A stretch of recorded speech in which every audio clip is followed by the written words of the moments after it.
C'est quelque chose qui doit rester à notre esprit quand nous allons lire la Genèse. Mais Abraham était un homme comme nous.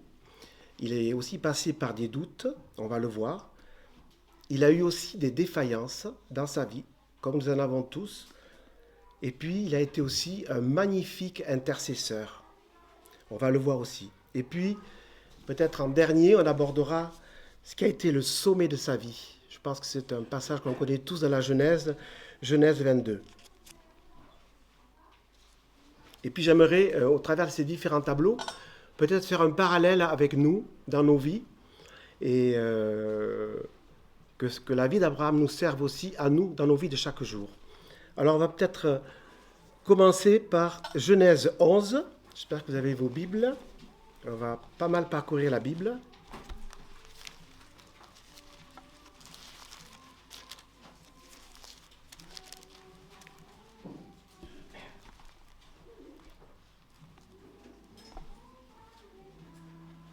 Voilà, donc Abraham est nommé pour la première fois dans Genèse 11, verset 26. Son père était Térak. Donc on lit juste le verset 26. Et Térak vécut 70 ans et engendra Abraham, Nachor et Haran. Voilà, Abraham était donc le fils de Térak. Ensuite, on voit un peu plus loin, verset 31. Térak, donc le père d'Abraham, prit Abraham son fils et Lot, fils de Haran, fils de son fils, et Saraï, sa belle-fille, femme d'Abraham son fils, et ils sortirent ensemble d'Ur des Chaldéens pour aller au pays de Canaan. Et ils vinrent jusqu'à Charan et habitèrent là. Et les jours de Térak furent 205 ans, et Térak mourut à Charan. Voilà, donc on voit que Térak a pris ses enfants, et il a quitté Ur. Alors j'ai recherché où était Ur. Parfois, certaines Bibles ont des cartes derrière. Ur, c'était dans l'Irak actuel. Et de là, Térak a pris ses enfants et il les a amenés jusqu'à Charan, qui est dans la Turquie, le sud-est de la Turquie d'aujourd'hui. Vous regarderez sur la carte, ça fait quand même un trajet assez impressionnant. Voilà, pour situer un petit peu le premier parcours d'Abraham qui a suivi son père. Alors, j'aimerais dans un premier tableau voir l'appel d'Abraham. Comment Abraham a été appelé de Dieu. Il faut se rappeler que le monde d'alors vivait dans l'idolâtrie, personne ne suivait Dieu, et puis d'un coup, il va y avoir un appel. L'appel d'Abraham pour suivre Dieu. Et ça va être toute une lignée de croyants jusqu'à aujourd'hui, parce qu'on sait qu'il est dit qu'en Abraham seront bénies toutes les familles de la terre, y compris nous. Alors voyons cet appel d'Abraham. C'est donc on suit chronologiquement la Genèse au chapitre 12. Et on va lire les 4 premiers versets. Et l'Éternel avait dit à Abraham, « Va-t'en de ton pays et de ta parenté et de la maison de ton père dans le pays que je te montrerai. Et je te ferai devenir une grande nation, et je te bénirai, et je rendrai ton nom grand. Et tu seras une bénédiction. Et je bénirai ceux qui te béniront, et je maudirai ceux qui te maudiront. Et en toi seront bénies toutes les familles de la terre. » Verset 4. Et Abraham s'en alla comme l'Éternel lui avait dit. Voilà, jusqu'ici. On est presque émerveillé de voir que Dieu parle à Abraham et il lui dit « Va-t'en de ton pays ».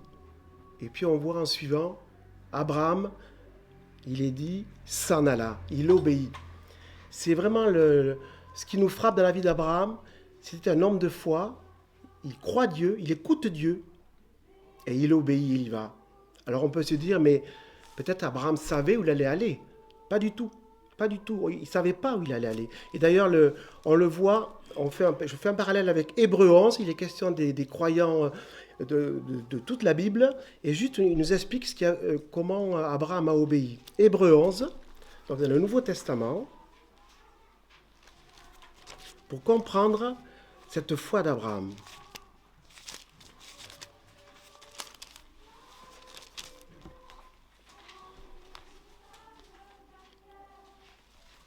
Hébreux 11, Voilà. Non, c'était avant. Pardon, je cherche le... Voilà, verset 8. Hébreux 11, verset 8. Par la foi, Abraham étant appelé, obéit pour s'en aller au lieu qu'il devait recevoir pour héritage, et il s'en alla, ne sachant où il allait. Par la foi, il demeura dans la terre de la promesse comme dans une terre étrangère. Voilà. Par la foi, il obéit, et il s'en alla, ne sachant où il allait. C'est quelque chose de saisissant, parce que si Dieu nous disait aujourd'hui, pars, je te conduirai, on serait inquiet, parce qu'on se dit, mais où Dieu veut m'amener? Eh bien là, Abraham, il avait la foi de croire que Dieu voulait son bien. Dieu a parlé, et Abraham a obéi. Et c'est un acte de foi de quitter, il est dit, quitte ta parenté, donc quitte ta famille, et va au lieu où je te dirai d'aller. Alors, si on fait un parallèle avec nos vies aujourd'hui, Abraham, il avait Dieu qui lui parlait face à face, si on peut dire.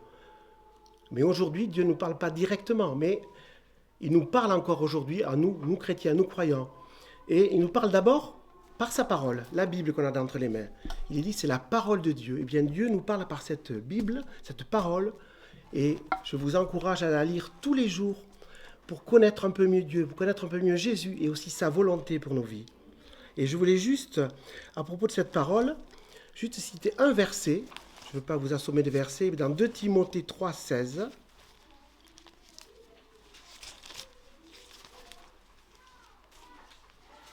Voilà, sur la parole. 2 Timothée 3, 16.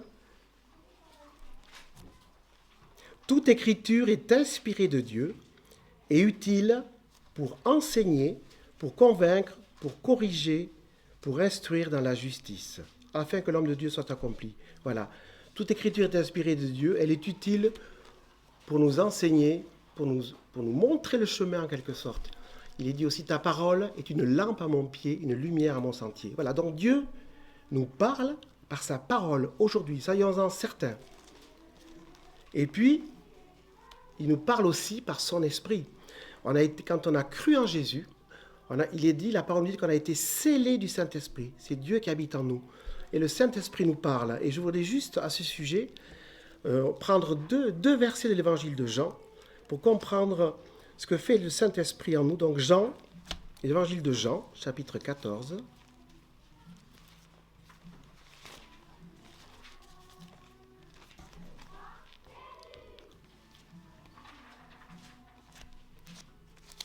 Voilà, c'est Jésus qui parle. Et verset 16. Et moi je prierai le Père, et il vous donnera un autre consolateur pour être avec vous éternellement, l'Esprit de vérité. Voilà. Il dit que nous sommes scellés du Saint-Esprit. Il y a le sceau de Dieu sur nous par la présence du Saint-Esprit en nous. Et il nous parle pour le nom de Dieu. Il nous enseigne ce que Dieu veut nous dire. Et il est en nous, c'est comme une voix qu'on a en nous qui nous parle et il faut savoir écouter sa voix. Et un peu plus loin, il est dit aussi à ce sujet, verset 26, toujours dans le même évangile de Jean, chapitre 14, verset 26.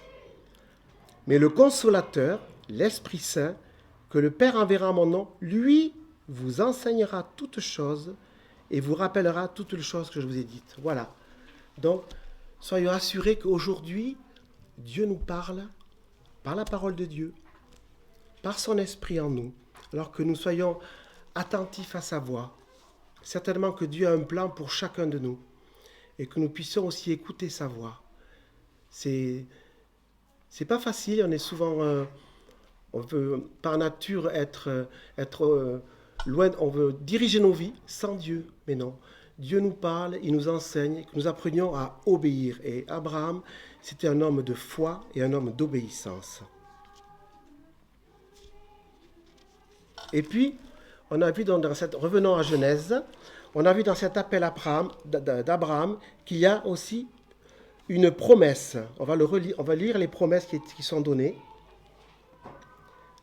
Donc Genèse 12, verset 2, première promesse, je te ferai devenir une grande nation. Ensuite, fin du verset 2, je rendrai ton nom grand. Et enfin, verset 3, en toi seront bénies toutes les familles de la terre. Pourquoi est-il dit qu'en toi seront bénies toutes les familles de la terre? Eh bien, on sait que Jésus est de la descendance d'Abraham. C'est quelque chose d'étonnant. On voit ça dans Matthieu, juste le chapitre 1er. Matthieu 1, juste je vous le lis, c'est pas la peine d'y aller. Livre de la généalogie de Jésus-Christ, fils de David, fils d'Abraham. Voilà. En toi seront bénies toutes les familles de la terre. Ça veut dire que des centaines d'années plus tard allait naître celui qui allait être le Messie pour les Juifs, Jésus-Christ, le Fils de Dieu. Et par cette naissance, par l'arrivée de Jésus sur la terre, toutes les familles seront bénies par Abraham. C'est une magnifique promesse que Dieu a faite à Abraham. Donc ça, c'était le premier tableau d'Abraham. Alors, Abraham était un homme comme nous, et il a eu aussi des défaillances, on va le voir. Et je voudrais juste le passer rapidement, mais c'est important de le dire. D'abord, continuons le livre de la Genèse, un peu plus loin, au chapitre 12, juste après que Dieu lui ait parlé. Chapitre 12, le paragraphe suivant, verset 9. Et Abraham partit, marchant et allant vers le midi. Et il y eut une famine dans le pays, et Abraham descendit en Égypte pour y séjourner, car la famine pesait sur le pays. Et il arriva, comme il était près d'entrer en Égypte, qu'il dit à Saraï, sa femme, « Voici, je sais que tu es une femme belle de visage. Et il arrivera que lorsque les Égyptiens te verront, ils diront, c'est sa femme, et ils me tueront et te laisseront vivre. Dis, je te prie que tu es ma sœur, afin qu'il m'arrive du bien en considération de toi et que mon âme vive à cause de toi. » Et puis on sait qu'ensuite, l'Éternel va frapper de grandes plaies le Pharaon qui aura pris la femme d'Abraham. Et alors, Pharaon va réaliser que c'est une femme mariée. Et voilà. En tout cas, la chose va être arrêtée. Mais il dit à sa femme, dis que tu es ma sœur. Et ça s'appelle un mensonge. Et c'est là où il y a eu la première défaillance d'Abraham. Donc on pourrait dire, après cette défaillance, Abraham va en tirer des leçons. Et puis ça ne se reproduira plus. Mais il va faire ça une deuxième fois, dans la Genèse, un peu plus loin, au chapitre 20.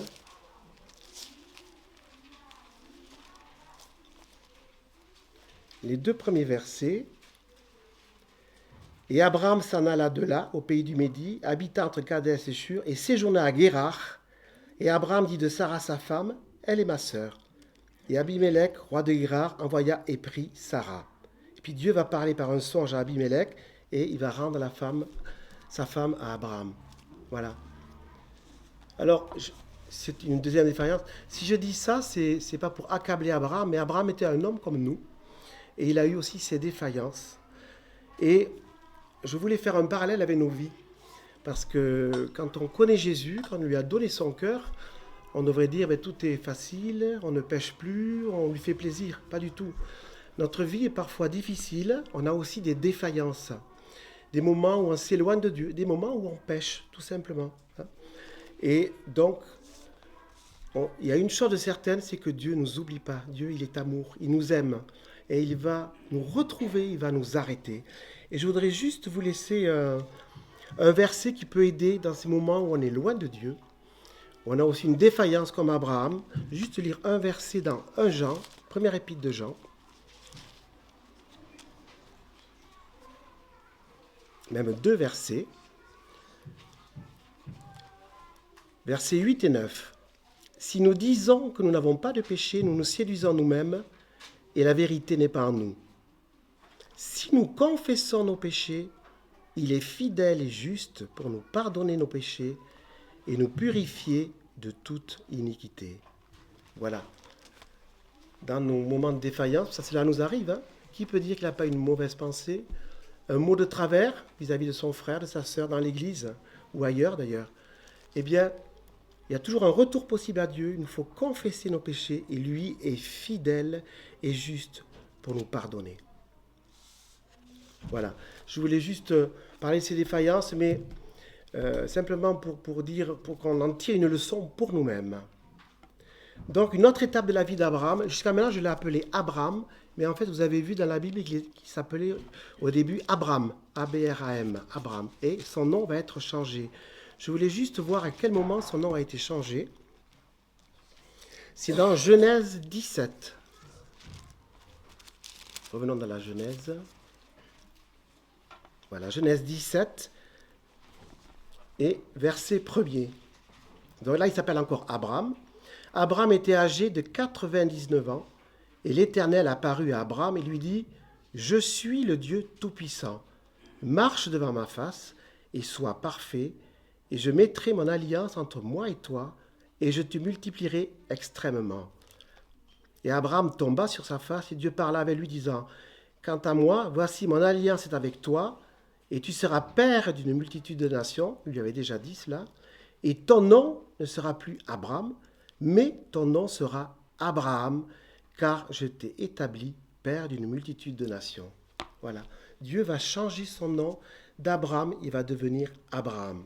Et ça veut dire, ça avait un sens à l'époque, quand le nom était changé, il s'était passé un événement important dans la vie de la personne. Et Abraham, eh bien, comme Dieu lui avait fait cette promesse d'être le père de tous les croyants, eh bien, il lui dit, je te transforme ton nom en Abraham, qui veut dire père d'une multitude de nations. On en a déjà parlé. On sait toute la descendance, si on peut dire, d'Abraham, toute une lignée de croyants qui vont suivre après, grâce à l'œuvre de Jésus à la croix. Et donc, on peut retenir ce changement de nom, peut-être juste une phrase, il devient le père de tous les hommes de foi qui suivront. Abraham devient le père de tous les hommes de foi qui suivront. Donc, c'était, on peut dire, un deuxième tableau. Le troisième tableau, c'est le doute. Abraham va traverser le doute quant à la promesse de Dieu par rapport à Isaac. Lisons dans Genèse 17, versets 15 à 17. Et Dieu dit à Abraham, « Quant à Sarai ta femme, tu n'appelleras plus son nom Sarai, mais Sarah sera son nom, et je la bénirai, et même je te donnerai d'elle un fils. Et je la bénirai, et elle deviendra des nations, des rois de peuples sortiront d'elle. » Et Abraham tomba sur sa face, et il rit, et dit en son cœur, « Naîtrait-il un fils à un homme âgé de 100 ans, et Sarah âgée de 90 ans enfanterait-elle » Voilà, encore un moment de doute dans la vie d'Abraham. Dieu lui avait fait une promesse qu'il aurait un fils, et puis les années passent, il est très âgé, Sarah aussi. On peut dire qu'elle ne pouvait plus avoir d'enfant, et donc Dieu lui apparaît, lui dit, tu auras un fils. Et Abraham rit, il doute, mais mettons-nous à sa place. Comment aurions-nous réagi nous-mêmes si Dieu nous avait dit la même chose? Certainement que le doute aussi nous aurait traversé l'esprit. Alors ce que je voulais dire, c'est de faire un parallèle avec nous. Dans nos vies, parfois, il y a du doute. On doute que Dieu est puissant pour nous sortir de telle situation. On a des doutes peut-être par rapport à des promesses de Dieu qu'il nous a faites, puis qui ne s'accomplissent pas. Alors, il faut savoir une chose, le doute est toujours distillé par l'ennemi de nos âmes, par Satan. Et il faut bien être conscient de ça. Quand on doute de Dieu, c'est Satan qui met cela à notre esprit. Alors, il y a une ressource, une seule ressource, c'est prier, supplier Dieu qui nous enlève ce doute. Et je peux vous assurer que quand on supplie le Seigneur d'ôter ce doute, il le fait aussitôt. Alors, apprenons à compter sur notre Seigneur. Voilà. Et si nous traversons le doute, comme Abraham, il y a toujours une ressource, c'est la prière, venir à Dieu, lui dire la chose et lui dire d'enlever ce doute.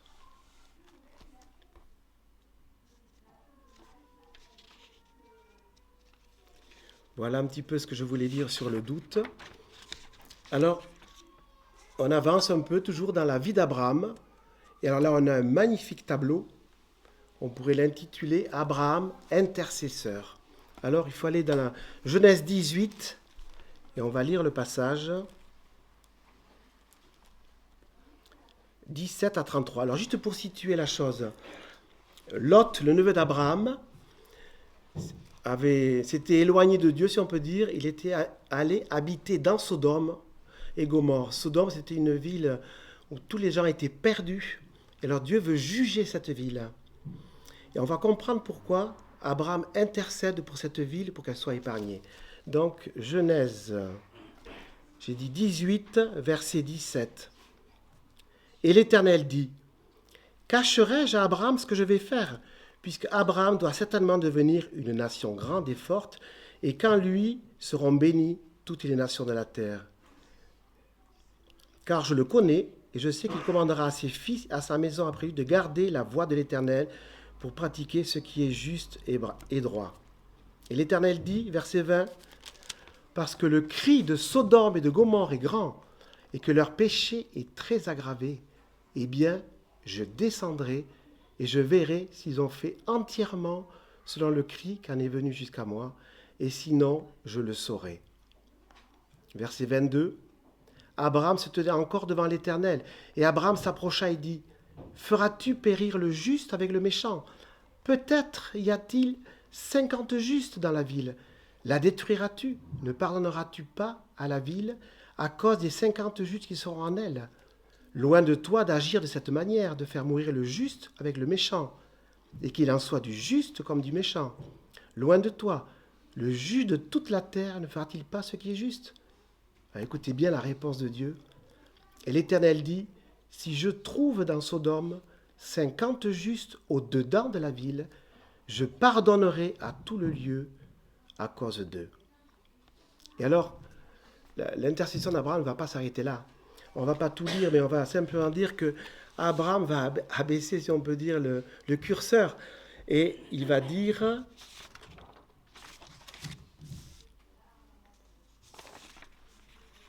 Il va parler ensuite de 45 justes. Et Dieu va dire, s'il y a 45 justes, je n'exercerai pas le jugement. Puis 40 justes, puis 30, puis 20, puis 10. Voilà ce rôle d'intercesseur. Il supplie Dieu que cette ville soit épargnée. Et juste à la fin, il est dit, verset 32, c'est Abraham qui parle, je te prie que le Seigneur ne s'irrite pas, et je parlerai encore une seule fois. Peut-être s'y en trouvera-t-il 10. Et Dieu dit, je ne la détruirai pas à cause des 10. Ce que je voulais faire ressortir là, c'est le caractère d'intercesseur d'Abraham. Il intercède, il supplie plusieurs fois. Et il arrive à faire fléchir Dieu. Alors, je voudrais faire un parallèle dans nos vies à nous. On a des sujets de prière très importants, des choses qui nous pèsent. Peut-être sur nos enfants qui ne connaissent pas Jésus, ou des proches, des amis, un voisin.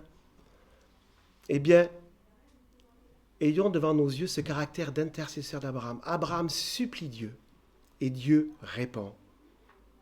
L'intercession, c'est supplier avec insistance, avec énergie, pas une seule fois, mais le faire souvent, plusieurs fois. La parole nous dit de prier sans cesse. Et ce caractère d'intercesseur d'Abraham est magnifique. Et je voulais vraiment relever cela. On a parlé de ses doutes et défaillances, mais parlons plutôt des choses positives, l'intercession, le caractère d'intercesseur d'Abraham.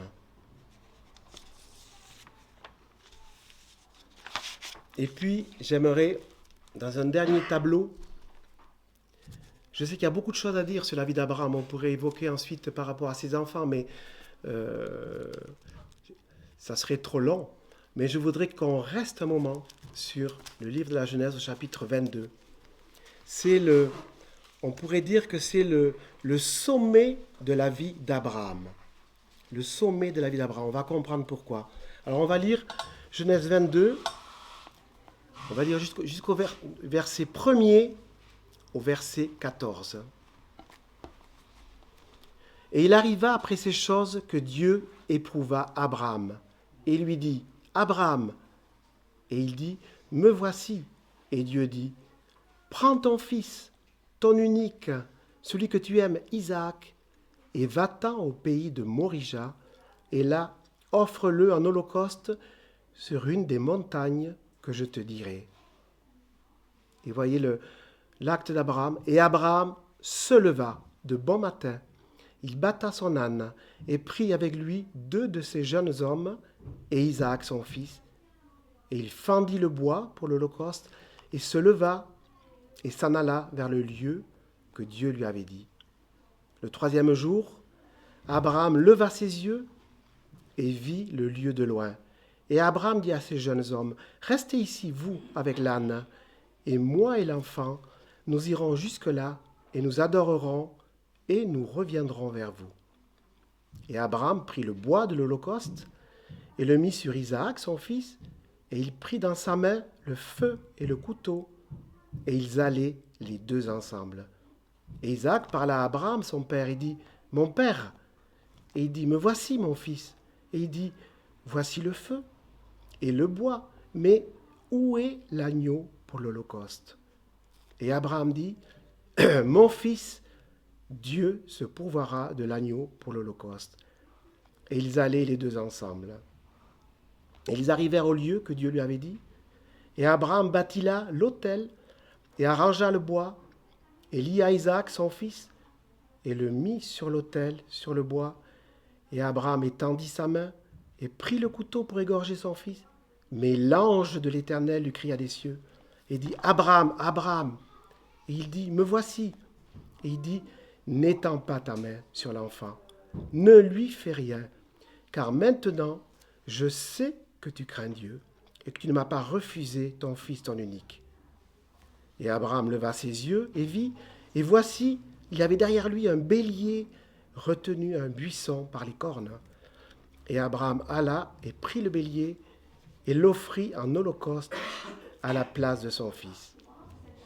Et Abraham appela le nom de ce lieu-là Jéhovah Jireh, comme on dit aujourd'hui, à la montagne de l'Éternel, il y sera pourvu. Quelle chose quand on lit ce passage. C'est vraiment le sommet de la vie d'Abraham. Dieu lui avait fait une promesse, je te donnerai un fils, Isaac, ce sera le fils de sa promesse. Et par lui, il y aura toute une lignée qui suivront. Et là, d'un coup, Dieu lui dit, prends ton fils et offre-le en holocauste. On se dit, mais c'est complètement fou, c'est impossible à accomplir. Eh bien, il est dit,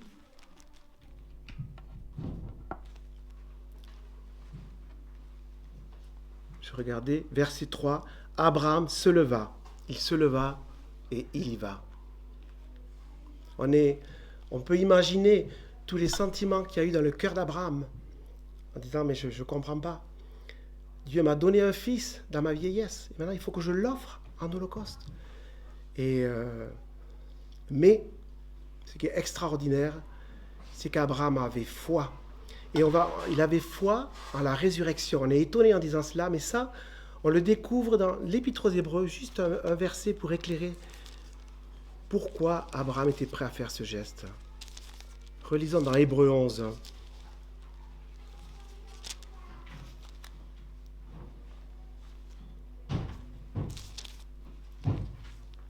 Voilà, Hébreux 11, verset 17. Toujours pareil, par la foi, Abraham étant éprouvé, a offert Isaac. Et celui qui avait reçu les promesses offrit son fils unique à l'égard duquel il avait été dit, en Isaac te sera appelé une semence.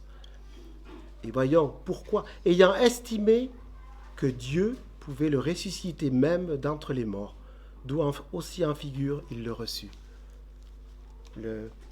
L'Épître aux Hébreux, ce livre du Nouveau Testament, nous ouvre les yeux sur ce qu'il y avait dans le cœur d'Abraham.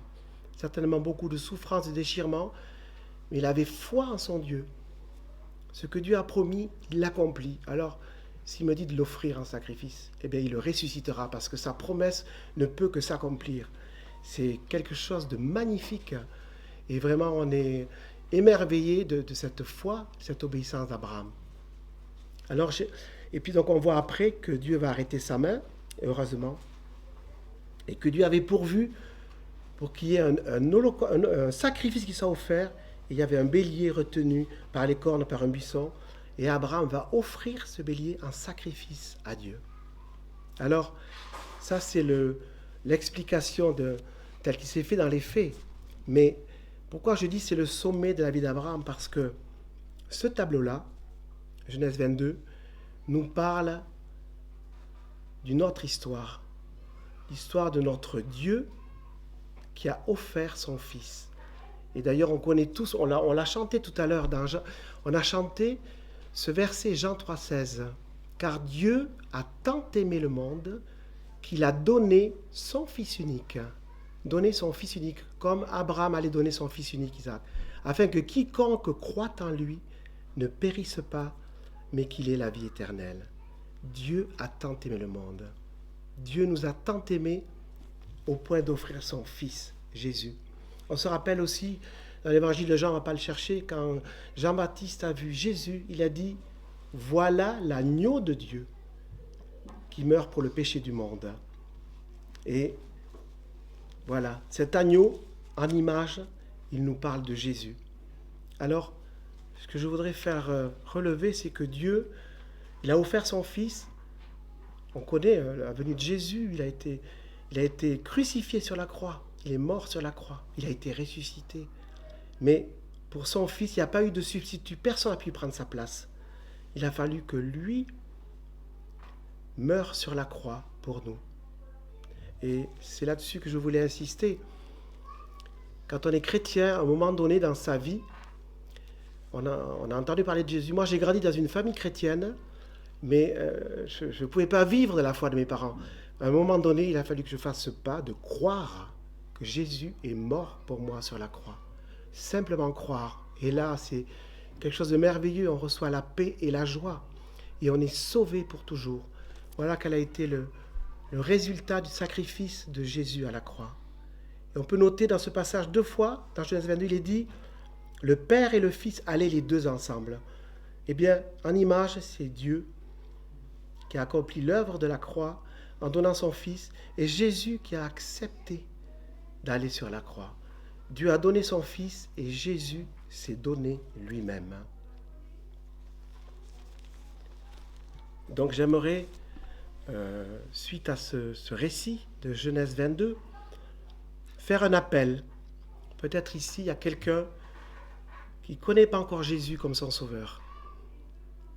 Et ce que je l'encourage à faire, c'est de se tourner vers lui. Voilà.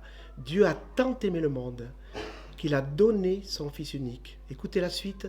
Afin que quiconque croit en lui ne périsse pas, mais qu'il ait la vie éternelle. Donc, cette personne, s'il y en a une ici, puisse se tourner vers Jésus et dire « Je suis pécheur devant toi, mais je sais que tu es mort pour moi sur la croix. Alors, je veux croire de tout mon cœur en toi. » Oui, que Jésus puisse faire cette œuvre en quelqu'un ici, s'il y a encore quelqu'un qui n'a pas accompli ce pas.